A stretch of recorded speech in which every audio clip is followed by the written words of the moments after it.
Hey guys, it's been a while since I've done a podcast, but me and Ryan Barrett have decided to go back and revisit our first podcast we did in May 2020. Now, since then, at that point, Ryan was just starting his career in bare knuckle boxing.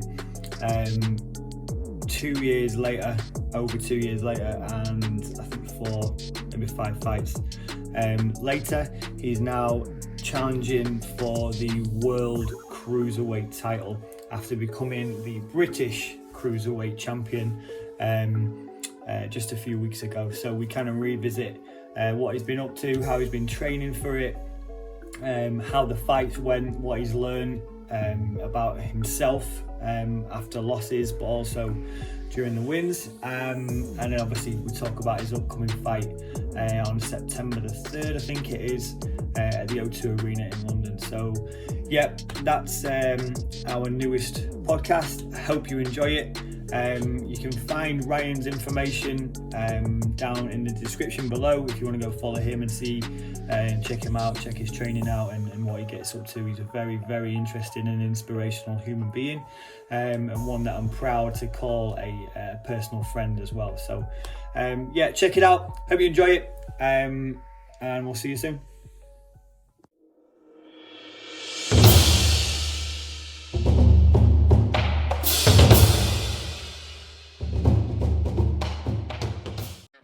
All right, mate. How have you been? Well, it's been good, mate. It's been really good. I can't remember. Was that having my debut when we spoke last? So it was the British title. It was May 2020. So I would have been getting ready to fight for the British title, I think. I think it was before your BKB debut. I think your debut. Oh, before my debut. Yeah, no, you're right. I had my debut in November. Yes, that's right.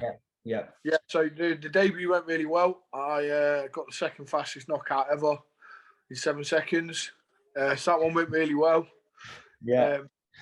And then I got fast tracked then because I beat the number 2 in the country, who's Matthew Hodgson, who had been, when he was been in a previous organisation, was European champion. So I fast tracked then and fought Anthony Holmes for the British title. Yeah. Which was obviously a massive step up after only doing 7 seconds in bare knuckle. And that was it, super middle. Yeah, super middleweight, mate. So I had to lose a lot of weight to make that weight, and obviously with colitis, that really affected me. Not that I'm making excuses, but if you look at the fight, I look like a heroin addict. But I went down there, didn't have a coach because at the time my professional coach has got professional lads and ladies in his gym that he's committed to, and if he was seen to be cornering me, he could have lost his license. So I went down there with no corner man for a British title fight, and actually went the full distance of Anthony Holmes, losing on points. And Anthony went on to be his world champion now. He's been undefeated. No one's gone the full distance with him other than me. So even at the wrong weight, even though I had no experience, I still managed to dig in and get to the end. So you did, mate. Right. It's not like you to do things the hard way, is it? No. I think, well, like I said, I was like, I've got no corner man. Oh, no dramas, I'll be all right. Just went down there, no corner man. In hindsight, not really the right decision. It isn't, but you know, it's experience. You're in the frying pan there, aren't you? There's That's no it, more. Mate. And I look at it like this: I lost that British title fight there, and for me, you fight the best lads, and if you're not good enough to beat them, then you're not a worthy champion. So the people that I pick out are the people who I think have got styles I'm going to struggle with. I've got attributes that I look at and admire, and Anthony Holmes is one of them people. I mean, he's such a well-schooled physical freak. I looked at him and thought, if I beat you, then I am British champion. And unfortunately, on that attempt, I came up short, but I learned a lot. And that's what it's all about. To be a champion, you've got to be in championship fights. And to be the champion, you've got to know what to do to prevail in those fights. And I think you only learn that by losing, really. And I'm sure Anthony Holmes has lost similar fights that have now led to him being the champion that he is. So what did you learn about yourself after being in that fight? And looking back, it's almost 2 years ago. Yeah. Definitely 18 months. How have you? So, what did you learn about yourself, and also how have you progressed from there to where you are now? Okay, so with that, then all I focused on was losing the weight. I was training with Rendell Monroe, which is increasing my boxing IQ, which has been an ongoing thing. But at that point there, we'd been working together maybe a year. And so I'd gone from being someone who relied on the physical attributes, being strong, being tough, being robust, which when I got colitis all went away. So then I had to go back to focusing on boxing, outsmarting somebody. So I'd been a year in the game at that, and I was progressed a lot. But then I took away any physical advances I had by making that weight, which I thought was the right thing to do. And then I spoke to Rendell. Rendell said to me, "You're a big lad, you're a big, strong lad. And when he says your character in the gym is infectious when you're at around 100 kilos. He says, once you start losing that weight, then your shine starts to go." So he said, "I'm not going to let you fight now unless it's 100 kilos. So then I thought, right, okay. So I got a strength and conditioning coach in, which was something I didn't do before. Like Anthony Holmes got in the ring and looked like a fucking Adonis. I got in like an heroin addict. So I thought, this is something an area I need to address. Just running isn't working. So I started strength and conditioning. I got a nutritionist.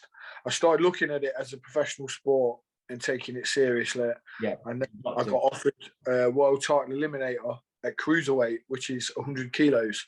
So big risk for me in my mind because it's 10 kilos heavier than what I was fighting at. I was thinking these lads are going to be a lot bigger, but no one else seen it as a risk other than me. So I took the fight. I boxed a lad called Simon Szymon Sinkiewicz, who's Polish. I'm glad you pronounced his name because I was going to give it a go. Yeah. And he's number 3 in the world at Wattore, which is Vale Tudo. And I wish I knew what that was before I took the fight because he fights for 20 minutes with no rules, no weight classes. And the only way it ends is if someone's gone or someone stops. So that's it. It's almost like, that was Vale Tudo was almost like the birth of modern day MMA. That's it, yeah. And I took that fight. I actually thought he was Scottish to start with until I looked at his surname. So I took that fight, mate, and that was a four-round war where it was, like I mentioned before, the physical attributes was the reasons I didn't get knocked out in the first 2 rounds, because the first 2 rounds I tried to have a scrap with him and took some big shots. And then my corner said to me, because I had my corner team there with me for this one, and I've done ever since. And they said to me, right, Ryan, the only way you're going to beat this bloke is by boxing, using the things we've done. So after the second round, I started boxing, and I managed to knock him out in the 4th round. So had I not had the boxing to fall back on, and had I not done all the things strength and conditioning wise to be able to withstand the shots and the pressure he put me under, I don't think I would have won that fight. So that again has all came from that loss to Anthony Holmes. One of my questions was going to be, obviously you fought at pretty high amateur level in the ABAs. Yeah. How different, for those that might not be aware of boxing to bare knuckle boxing, there's going to be differences between the two sports almost. Like what can you say are the biggest kind of differences for those watching gloved boxing to bare knuckle? The difference is it's like it's the same sport pretty much, but you can rely on defence in amateur boxing and pro glove boxing. You've got your gloves to defend. Yeah, you can cover up, you can take shots on the gloves, shots on the elbows. Bare knuckle, you can't. You don't have that luxury. Forget working on the ropes, forget anything like that, because with bare knuckle, like Dorian Darch found out. Dorian Darch fought Anthony Joshua. Yeah, I fought him for the British title. He was a very, very tough man. Yeah, relied on being tough, relied on coming forward, not being able to get hurt. I stopped him on cuts because this isn't glove boxing, this is bare knuckle boxing. And if you get cut, which the doctor is caused by a punch and the doctors deem you not fit to continue, you can't carry on. So unless you move your head out of the way, you have to use defence in a different way, and that's not taking shots. So when I punch, if you look, I put my head off the centre line. I make myself difficult to hit, and attack is your defence in bare knuckle.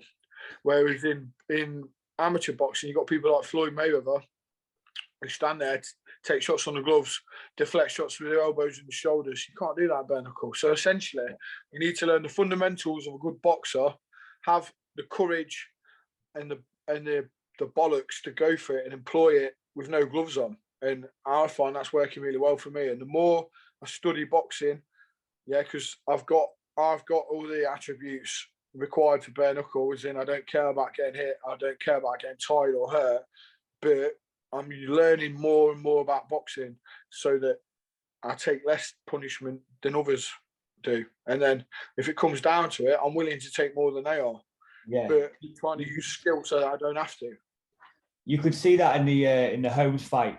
When you got knocked down, it was like, you could have like covered up and just fucking hope for the best, but you almost fought fire with fire, and that was pure fight or flight mode.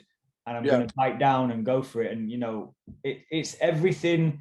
There's people that talk it. Now you talk it, but you absolutely walk it. Especially in the fight game, there's all those that really do talk it, and when they get hit and when it's not going their way, they curl up.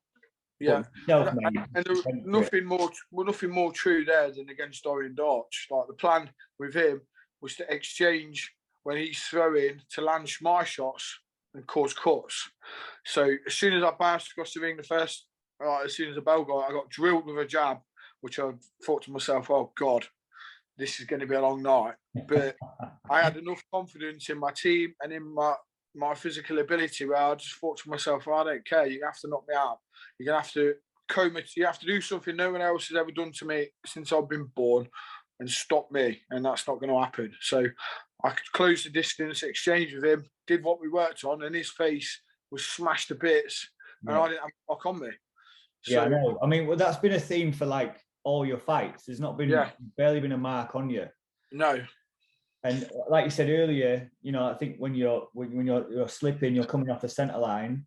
Yeah, it's paying dividends because you're not getting caught too cleanly. No. And I also believe there's going to be a fight, which is probably going to be this next fight, when I am going to get caught, and I am going to get caught. But my facial structure hasn't been damaged, where my first fight against Matthew Hodgson, I believe, he broke his eye socket in his jaw. Like, you can't take... If you're taking these shots and getting this damage before you fought for a title, then when you're in the title, not going to be able to carry on through that. Whereas I've not had a mark on me. So in this next fight now, this world title fight, if I have to take a broken eye socket, I will be able to carry on. If I have to take cuts over my eyes, I'll be able to carry on. But people who have already had these happen before, like I've seen with Dorian, they're going to open up and you're not going to be able to carry on. So that's been my whole plan, has been not taking any damage until I'm fighting for a big title. I don't care if I live or die in this next fight. You know what I mean? I'm going in there, I'm willing to die to win. So, and if my opponent, which I know he's the same, of the same cloth, if he's not, when it comes down to it, willing to go there as well, then I'll prevail. And banking on the fact that he is, because I know Daniel very well and I know he's the same as me. So now I'm banking on my boxing ability being better. We'll come on to that the world title fight in a minute, but I want to go over just the main thing, obviously, bare knuckle boxing is the hands. Now, how do you in the lead up, is there anything you do to condition your hands? Obviously, you've got to protect them as best as possible, aren't you? So it's like, what do you do to kind of toughen them up if you do anything? Or well, there's a lot of different schools of thought here. Like, I watch a lot of people in bare knuckle in the rival company who are doing things hanking. I hit the bag sometimes with no gloves on, and everyone says to me, "Oh, don't do that. You're going to hurt your hands." For me, basically, I punch in a different way when I fight bare knuckle. I turn my knuckles in, and that's why I'm cutting a lot of people. That's why my hands aren't getting damaged, because I'm not landing with the weaker middle knuckles. They're not taking impact and swelling my hand up, so I can't punch. I'm landing with the big main knuckles with whatever shot I throw. And if they hit you around here, it's opening your face up. And every single person I fought, I've cut, other than Matthew Hodgson, because I poleaxed him in 7 seconds. But my I know I'm a knockout puncher, but I'm also, the way that I punch, I'm aiming to cut people. That's the way that you can stop a fight. So I'm doing everything I can in my arsenal is for bare knuckle boxing. Any boxing I learn is for bare knuckle boxing. Any shot I throw is for bare knuckle boxing. A lot of these lads coming in high level boxers, and thinking it's boxing. It's not. Yeah, I'm trying to cut your face to ribbons, or I'm trying to knock your spark out. Either way, everything I'm doing is trying to win under the rules of BKB. Yeah. And of which, going on to BKB, like, it's flying, isn't it? It's starting to really pick up now. Yeah. It's well, BKB now are now linked with BYB Extreme, which is in America. So lads have been over, I thought, in Miami, and they've got a show actually in Miami, which I'm hoping to fight on this year. They're also linked with Thailand, as bare knuckle boxing in Thailand. So BKB TM is the leading bare knuckle promotion, and it's just going from strength to strength. It's great to see, and obviously to see you be a part of it, mate. Now, moving on to obviously becoming British Cruiserweight champ. Yeah. How did that feel? It was great, mate. It was great. It was expected, and I know me and my team are the only people who expected it. No one else, I think, no one else expected me to beat Orient Arch. But again, I took that fight thinking, you're the toughest bloke, one of the toughest blokes in the sport. You're at heavyweight at the time, and I thought, well, if I can't beat you, I'm not British champion. Simple as that. Yeah. So I thought, if I want to get in my own, I think I can beat you. Let's have a look, and I did. And obviously, after that, did you know the World Championship fight would be after that, or? Well, yeah, I thought the World Championship fight would have been before that, because I won the World Title Eliminator. But Mickey Parker, who held the World Title, took some time off to decide if he was going to carry on or not. And then I got presented the opportunity to fight for the British. And for me, if you're contesting for the world title, you should be British champion. And me, I like a shiny thing, so I wanted that British title belt. I mean, yeah, it's kind of I think most British fighters, whether it be normal boxing rules or, you know, now into BKB, they want to have that British belt first up. It's so definitely special. Definitely. And if I don't make it to be world champion, which I'm not going to stop until I am, I've got that British Championship belt that no one can take off me. No one has, until me, no one had ever fought with a colostomy bag. And now there's Ricardo Franco who fights with one as well. But I'm the only person to actually win a title with a colostomy bag in the history of bare knuckle. So that's something I'm very proud of. And I'm very proud that it's a British title, and I'm going to go on to win a world title as well and be the first person to do that. But if nothing else, if I get ran over today, I'm the only person ever who's won a British bare knuckle title with a colostomy bag. So that's something I'm extremely proud of. Amazing, mate. I was listening, it was on BBC 5 Live a few weeks ago. It made me think of yourself. And it was on about sportsmen and women who were competing at high levels. And I think it's a very small community, one that you could quite easily reach out and, you know, kind of present yourself to and show the success you've had, you know, with the ulcerative. Yeah. Well, I think it's a disease that a lot of people kind of get and don't know there's a kind of life after it, and not being shown that there is. And that was one thing I decided in hospital for. I've got this, and it's affected me in the same way it would everybody else. I was a bit down in the dumps and everything. I started watching bare knuckle, and I thought, nah, fuck this. This ain't me. I'm not going out like this. And I thought, I'm going to fight on this bare knuckle shit. I don't care if it kills me. That's a way I'm willing. I'm happy to go. I ain't happy to go in a hospital. I nearly died twice in hospital. I thought, nah, definitely not. And I thought, and if it's getting me like this, and I'm not saying I'm not a normal person. I'm just a normal lad, but I have different things up here, and my heart and my mind takes me to it. And I just think if I can show other people that things can be done with colitis, then they will as well. Have you had many people reach out to you, like social media? Yeah, loads, mate, loads, absolutely loads. I get messages all the time, and I openly say, as soon as I find out anyone's got colitis or Crohn's, I tell them to message me, because people who haven't got it have got no idea. Right, and like my partner Lucy, who I've been with now for nearly 2 years, and she was actually a close friend. She actually taught me into having the surgery. Like, only people like that who've been through with the journey actually understand it, and most people have got no idea, no comprehension of it at all. And for someone who's suffering with it, it's embarrassing, and they don't really want to talk about it anyway. So it's a very, very tough subject for people to deal with, and that's why anyone who's listening to this, anyone who's struggling with colitis out there, contact me. I'll make time for you and reply and try and help you in any way I can. Amazing, mate. Awesome. All right, so moving on to the big one. Obviously, that size doesn't faze you one bit. And No. Daniel Podmore's dropping down in weight to face you at cruiser. Yeah. Now, I know you've both got a bit of a, a relationship. I think you've been sparring partners together. Like, good talk friends about that. Our good friends, mate. Really good friends. And I'd actually say he's instrumental into me winning the British title, because I used to go down and train with him, Eric Coulson, Ricky Nelder, Simon Aycock, all people I consider to be my team, my friends. And I've gone down to their gym since I was nothing and nobody, and they've looked after me. Yeah, when Potters won his British title, I was fighting for mine, and I could tell he was genuinely gutted that I didn't win.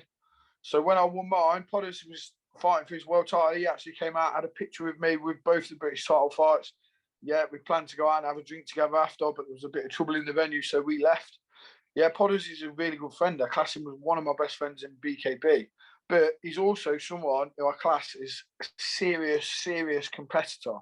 And when me and him spar, it's mayhem. And that's why when he said he was coming down to fight me, I thought, yes, this is a fight of my dreams. Like, this, for me, is a world title fight. Whoever wins this is deserved world champion.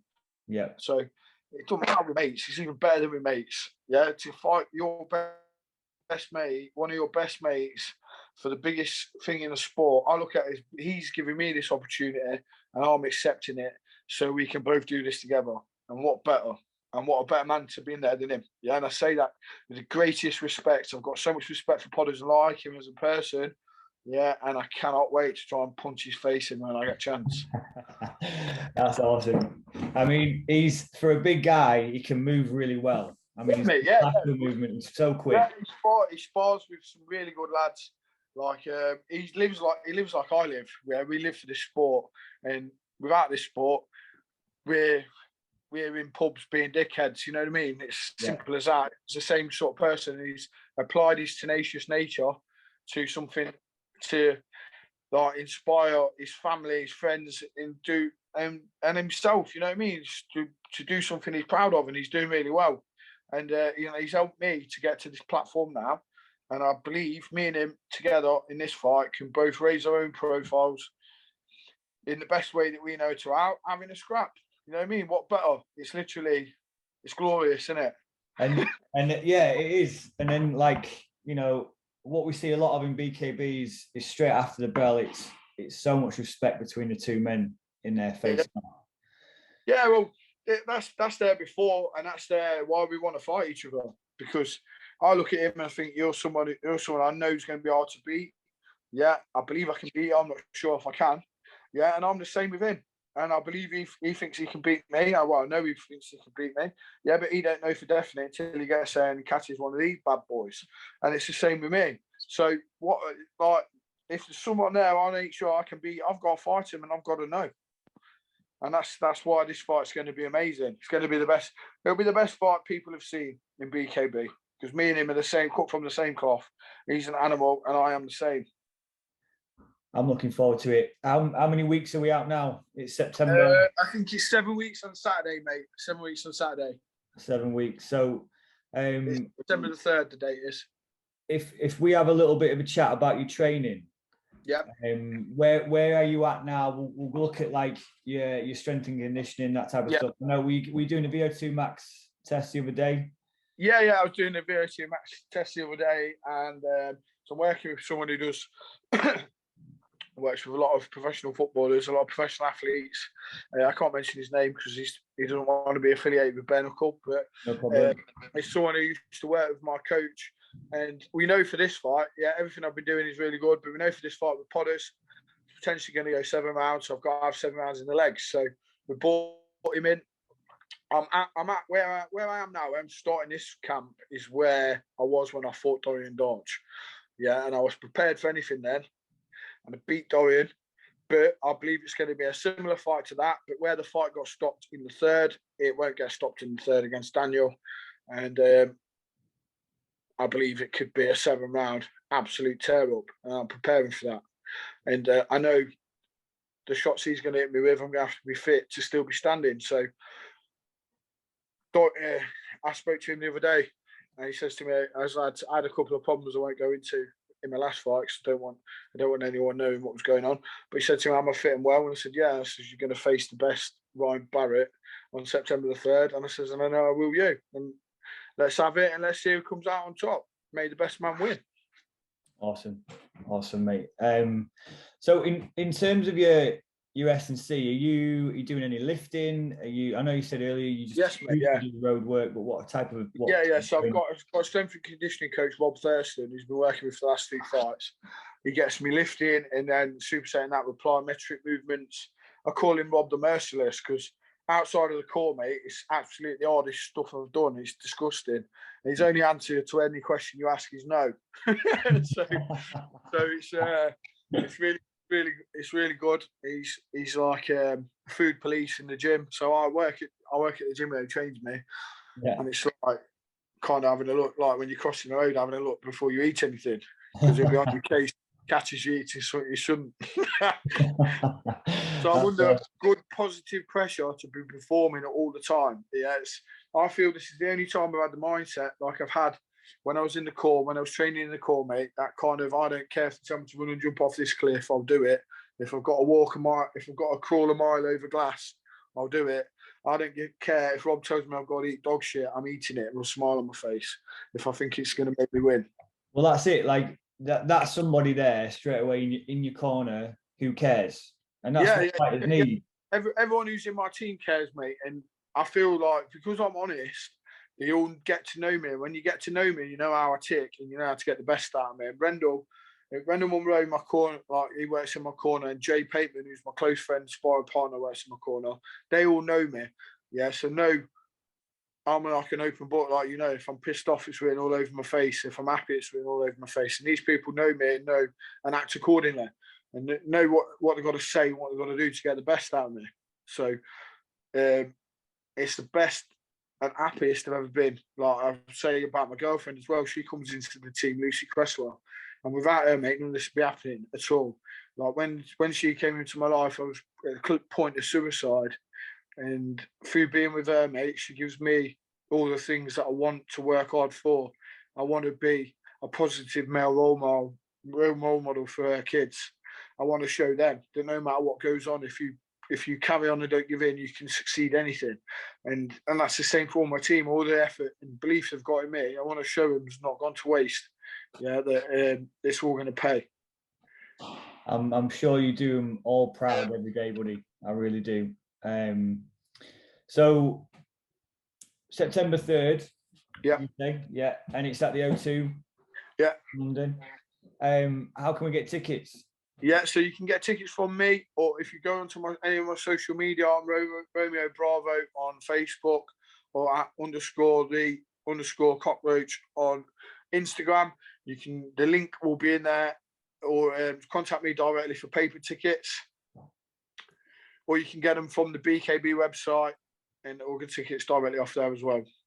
Well, I'll put your handles and stuff at the bottom and link everything to it. But in terms of where can you see BKB going in? I can see it being a big combat sport on the planet. It's the fastest growing. Like at the minute, there's been a Netflix documentary being filmed on us, on all the fighters on this show that's going to be on this weekend and on the show when I fight. So that's going to come out on mainstream TV on Netflix, and it's bringing it from like BKB TM and Jim Freeman and Joe Brown. I've brought this sport from hay bales into arenas, and it's just going from strength to strength. And I just want to say a massive thank you to both of them as well for giving me these fights that I'm getting, because a lot of people that haven't had these opportunities that I have, but a lot of people ain't put their hand up when the phone's rang. And I'm one person who, my only answer when the phone, I'm like Rob the Merciless, but my only answer is yes. That's class. I think we both probably know the answer to this, and I don't know if it's a stupid question or not, but with obviously the rise of BKB, could you potentially see like an amateur circuit of some point with BKB? Or do you think it's I don't know, and I would say just anyone who's an amateur, stick to gloves, vests, and their guards. Protect yourself, because I believe it takes a long time to get good enough at boxing to be safe in a BKB ring, and the reality is you're not safe. Yeah, if you get it with a good, people take very, very serious injuries in bare knuckle, and I just think one of my friends, he's a bootneck. He said I had a message from somebody saying, "Give me some advice," and he put back, "Stay out of BKB, pretty boy." Like, it's one of them. It's a very different thing, and I'll downplay it a bit when I talk about it. Yeah, listen, you get found out in a bare knuckle boxing ring if you ain't what you say you are. Yeah. And you get found out in a punishing, brutal way. And if you don't mean what you say when you're in there, and you're in there with someone who does, you're getting badly hurt. It's definitely not for the faint-hearted. No, I don't think it should be. I don't know. Maybe a watered down version in MMA gloves or whatever. Maybe there's a place for that. But for me, bare knuckle's fucking bare knuckle, and there's no amateur bare knuckle. Yeah, there's obviously lads who travellers and things who fight bare knuckle. That's not amateur, mate. That's not getting stopped unless someone's getting scooped up off the floor. So I don't think there's a place for an amateur circuit with this, to be honest. I think with the growth, and like you just said, if something like this is coming out on Netflix, it's only going to be seen by a younger and younger client, especially on social media. So you're going to get younger and younger kids.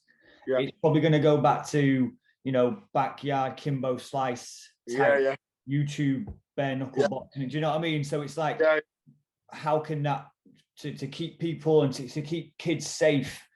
Yeah. You know what I mean? Could it eventually be regulated and something like that? Well, I don't know, to be honest. I think people are always going to have scraps. People are always going to have bare knuckle scraps. And if this makes it more appealing to people, I'll tell you now, as soon as they get hit in the face, it won't be appealing to them anymore, and they won't want to do it again. So that'll go pretty quick. If you're interested in, seek out a professional organisation, and throw yourself in there, because then you've got the protection of a referee. You've got cut people there. You've got doctors there who are going to stop it if it's getting silly. If you're doing it in the street, you're not going to.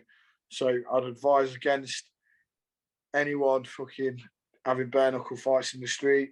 Obviously, I've got to say that, but it's not the life I've lived at all. No. But you know what I mean? I'm not here trying to advise people to be a dickhead like I've been my whole life. Yeah, if you want to fight, go to a boxing gym, get no guard and get gloves on, learn how to do it properly, learn how to defend yourself properly. Awesome. And we know boxing saves lives, and that's exactly it saves lives, mate.